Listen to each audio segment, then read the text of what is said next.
আমার আব্বাকে তুমি থাপ্পড় মেরেছো, আমার বোনের দিকে তুমি খারাপ নজরে তাকিয়েছো, ওইটা আমি ফেরত চাই। ও রংবাজি কথা। যেহেতু আপনি আমাদের নায়ক মারুফ, সেও একজন স্টার বাংলাদেশে, তাকে নিয়ে চলচ্চিত্র বানিয়েছেন, তো মারুফ ভাইয়ের সম্বন্ধে কিছু বলুন, তার গুণের কথা। আসলে দোষ গুণে মানুষ, জি, ভালো মন্দ মিলেই, সেটা আপনারও আছে আমারও আছে, তার গুণের কথা বলি আমরা। হ্যাঁ, তা ওরও ভালো ভালো গুণ আছে, কারণ আসলে কি, আসলে ভালোভাবে ডায়লগ ডেলিভারিতে তো সবকিছুই অভিনয়। আসলে ওরও অভিনয়টা আমরা যদি মান্না বা সাকিব ভাইয়ের মতো চিন্তা করি, মান্না ভাই বা সাকিব ভাইয়ের মতো চিন্তা করি, সেটা না, কিন্তু ওর যে অভিনয়টা, ওইটা একটা মানে প্যাটার্ন করে নিয়েছিল দর্শকের আলাদা, এবং দর্শকের মাঝে একটা স্থান করে নিয়েছিল। যেরকম আমি যদি বলি, তাহলে মান্না ভাই এবং সাকিবের পরে মারুফের একটা স্থান ছিল, যে জায়গাটা অনেক হিরো নিতে পারেনি।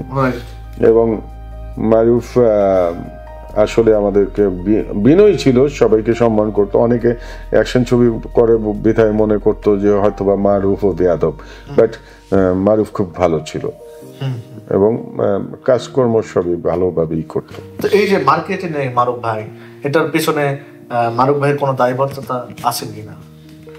অবশ্যই নিজের দেশে থেকে ছবি না করে সে বাইরের দেশে আছে, এটার দায়বদ্ধতা। আসলে কি, মানে অল্প বয়স তো, হয়তো বা বোঝার ভুল, আর আমরা অনেকেই বোঝার ভুল থাকে। আমরা যখন একটা ভালো পর্যায়ে চলে যাই, তখন আমাদের হয়তো বা আর আগ্রহটা থাকে না, বা পা পিছলে যায়। বা আর ফিল্মটা কি, মানে ফিল্মটা হলো খুব খুব খারাপ জায়গা। ফিল্মটা হলো আমি দেখেছি যে ভালোর ভালো, খারাপের খারাপ। আপনি যদি সামান্য হিসাবে ভুল করেন, তাহলে আপনি ফিল্ম থেকে হারিয়ে যাবেন। ফিল্মটা এমনই একটা জায়গা যে হিসাব করে চলতে হবে। আপনার মার্কেটে অবস্থান নিয়ে থাকতে হবে। চলা না চলা সে পরের হিসাব ভাই। আপনি যদি বিষয়টা এরকম, আপনার তো আগে বাজেট, মানে একটা মার্কেটে থাকতে হবে। জি জি জি। আপনি কয় টাকা নিলেন, ছবিটা হিট গেল কিনা, মানুষ দেখবে। কয় টাকা নিলেন এটা দেখবে না, মানুষ দেখবে আপনি ছবিটা ভালো যাচ্ছে কিনা। একটা হিরো হিসেবে তার বাবা গাজী সাহেব একজন ইতিহাস সৃষ্টি করার একজন পরিচালক, নিঃসন্দেহে একজন গুণী। তো তার ছেলে হয়ে সে এইভাবে ইন্ডাস্ট্রিতে, আজকে ইন্ডাস্ট্রির বাইরে, এটা তো দুঃখজনক বিষয়। এটা আপনার কাছে কি মনে হয়? আসলে কি, মানে এই ব্যাপারটা আসলে বলতে চাচ্ছি না, বা বলাও ঠিক না। দেখা গেল যে যেটা আমার কাছে ভুল মনে হয়েছে তার কাছে রাইট, বা তার কাছে যেটা ভুল মনে হয়েছে আমার কাছে রাইট। তা আর মারুফের তখন বয়সও অল্প ছিল, আসলে ওর বুদ্ধিটাও এতটা ছিল। কিন্তু এখানে বিষয় আছে, আমাদের কাজী স্যার উনি আবার বলেছে যে মারুফের সাথে ইনজাস্টিস করা হয়েছে, তার সাথে ফিল্ম পলিটিক্সে ফেলা হয়েছে। না, ফিল্ম পলিটিক্স, আসলে পলিটিক্স কেউ কাউকে কিছু করতে পারে না। সেটা যদি করতে পারতো, আমি মনে করব মান্না ভাইয়ের মতো গ্রেট পলিটিশিয়ান ফিল্মে কেউ ছিল না, এখনো নেই। এবং মান্না ভাইকে আমি শ্রদ্ধা করি। ওই যে বললাম না যে সে যদি একটা ভালো গল্প শুনতো, সেই ছবিটা সে করার জন্য পাগল হয়ে যেত, আবার একটা খারাপ ছবিকে ছুলাইতো। তা মান্না ভাইয়ের মতো এত গ্রেট পলিটিশিয়ান থাকতে, তাহলে শাকিব খান জন্ম নিত না। যদি পলিটিক্স কোনো সময় চাইনি যে আমার ছবি শুধু চলো, না, ওইটা আসলে সবার প্রফেশনাল জেলাসি সবার থাকে, কারো কম কারো বেশি। আমি মনে করি প্রফেশনাল জেলাসি সবারই থাকে, কারো কম কারো বেশি। কিন্তু কারো থাকলেও স্বীকার করে, বা অনেকে স্বীকার করে না, যেগুলো আর আসলে কি আমরা ফিল্ম পলিটিক্স, ফিল্ম যারা করে তারা সবাই জ্ঞানী, সবাই বোঝে, সবাই জানে। তা আমার কথা হলো গিয়ে, ওই ফিল্ম পলিটিক্সে যদি কিছু হইতো, তাহলে মান্না ভাই জীবিত থাকতে শাকিব খান জন্ম নিত না। চোখ দিয়ে তুমি আমার বোনের দিকে খারাপ নজরে তাকিয়েছিলে। একদম কর্ম সবচেয়ে বড়।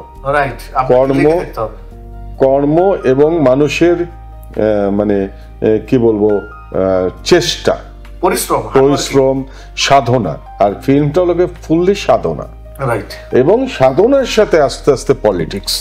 যেরকম হ্যাঁ, মারুফের সাধনাও ছিল, সবকিছুই ছিল, কিন্তু হয়তোবা পলিটিক্সে গিয়া হেরে গেছে। বয়স কম ছিল, হেরে গেছে।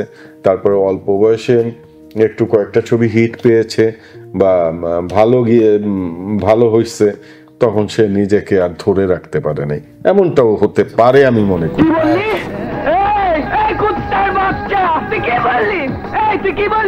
যেরকম আমার সবচেয়ে মজার ব্যাপার লাগে যে মারুফের একটা রোমান্টিক সিন ছিল। জি।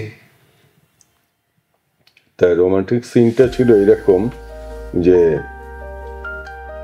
মারুফ সারাকে বলতেছে, দেখো আমি পার্কে বসে বসে তোমার সাথে বাদাম চেপে রোমান্টিক কথা বলতে পারবো না, ওই অভ্যাসটা আমার নাই। আমি তোমাকে ভালোবাসি, আই লাভ ইউ পারলে ঠেকাও। রোমান্টিক ডায়লগটা এরকম ছিল। আচ্ছা। তা তখন মারুফ হঠাৎ আমাকে জিজ্ঞেস করছিল হাসতে হাসতে, ভাই এইটা কেমন কথা হইলো?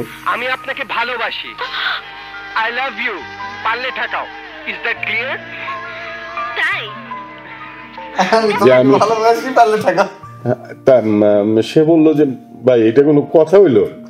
আমি বলছি দেখো, রোমান্টিক কথাবার্তা আসলে মারুফ বা মান্না ভাইয়ের সাথে যায় না। মান্না ভাই রোমান্টিকতাও অ্যাকশনের মধ্যে করে। তা মারুফ যদি বলে হাতে হাত ধরে আর বাদাম খাইতে খাইতে যে দেখ আমি তোমাকে ভালোবাসি, তা এই ডায়লগটা যখন করি মারুফ এবং সাহারা মানে হাসতে হাসতে মানে এবং ফুল ইউনিটি যে আই লাভ ইউ পারলে ঠেকাও, দারুণ ভাই, দারুণ। এইটা আচ্ছা, এটা খুব মজা হয়েছিল।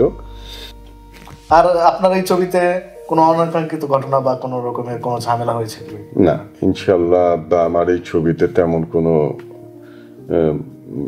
ঘটনা ঘটেনি, খুব সুন্দরভাবে ছবিতে গান কয়টি ছিল? গান কয়টি ছিল? সম্ভবত 5টি, আসলে অনেক আগের, কিন্তু ভুলে গেছি। তারপর হিট মানে সবচেয়ে পছন্দের গান আপনার মনে আছে? আসলে আমার মারুফ এবং সারার একটা গান ভালো ছিল বা ভালো লাগতো আমার কাছে, প্রেম দেবো না আমি কেন, প্রেম মানে দুজন দুজনের, এরকম কথা ছিল। মানে গানটা মোটামুটি ভালো ছিল। আর একটা গান ছিল ইস্কাপনের টেক্কারে, এটাতে হ্যাঁ এটাইতেই, এটা হলো একটা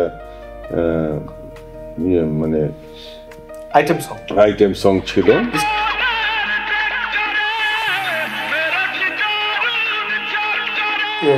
ইস্কাপনের টেক্কারে। আচ্ছা আচ্ছা। এটা অমিত হাসানের মানে ভিলেন হিসেবে এন্ট্রির একটা গান। আচ্ছা। এই গানটাও খুব হিট করেছিল। তো আপনার যখন এই ছবি রিলিজ হয় সিনেমা হলে, তখন হল ভিজিটে গিয়েছিলেন? হ্যাঁ, হল ভিজিটে গিয়েছিলাম।